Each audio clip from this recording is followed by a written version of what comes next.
আশা করি বন্ধুরা আপনারা সবাই ভালো আছেন। আমি আজকে আপনাদের সাথে বাদাম ভাজা শেয়ার করব। তো আমি কিভাবে বাদাম ভাজি সেটা আজকে আপনাদের দেখাবো।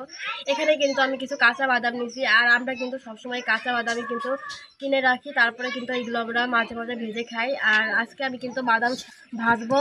তো এখানে কিন্তু আমি চুলায় একটা কড়াই বসিয়ে ছাই দিয়ে দিয়েছি, আর এই ছাইটি তবে আমি গরম করে নেব। আর আপনারা কিন্তু চাইলে বালিতেও ভাজতে পারেন, বালিতে ভাজলেও কিন্তু ভালো হয়। দিলাম কিছুক্ষণ পর, আর আমাদের ছাই কিন্তু বন্ধুরা গরম হয়ে গেছে। এবার আমি কাঁচা বাদামগুলো দিয়ে দিব, আর আমি কিন্তু এই বাদাম দিয়ে দিলাম। আর এখন কিন্তু আমি আস্তে আস্তে জাল দিব, আর অনবরত কিন্তু নাড়তে থাকবো।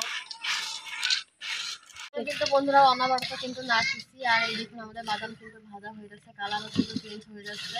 আমি কিন্তু আরো কিছুক্ষণ এভাবে নাড়া দিব, আর বাদামগুলো ভেজে দিব। ফিরে এলাম কিছুক্ষণ পর, আর এই দেখুন বন্ধুরা আমাদের বাদাম কিন্তু ভাজা হয়ে গেছে। আর বাদাম কিন্তু সবসময় একটু হালকা ভাজাই দিতে হয়, তারপরে কিন্তু বেশি ভাজা দিলে কিন্তু বন্ধুরা পুড়ে যায়, খেতেও কিন্তু ভালো লাগে না। আর এই দেখুন এবার আমি কিন্তু চেলে নিব।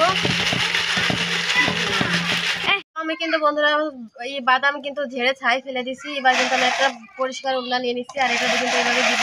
তাহলে কিন্তু বাদামের গায়ে যে ছাই লেগে আছে এগুলো কিন্তু চলে যাবে না। আর বাদাম কিন্তু সবসময় একটু হালকা এইভাবে ভাজা দিতে হয়, আর এইভাবে ভাজা দিলে কিন্তু একটু জুড়াই গেলে কিন্তু পুরো পারফেক্ট ভাজা হয়ে যাবে না বন্ধুরা। এই দেখুন একটু নরম নরম আছে, জুড়ানোর পরে একদম শক্ত হয়ে যাবে না, আর খেতেও কিন্তু মজা লাগে।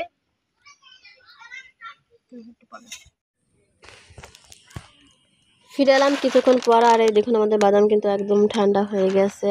আর এইভাবে কিন্তু ছাই দিয়ে বাদাম ভাজলেও কিন্তু আমার কাছে খুবই ভালো লাগে। আর কারা কারা আমার মতো ছাই দিয়ে বাদাম ভাজানো অবশ্যই কিন্তু কমেন্টে জানাবেন।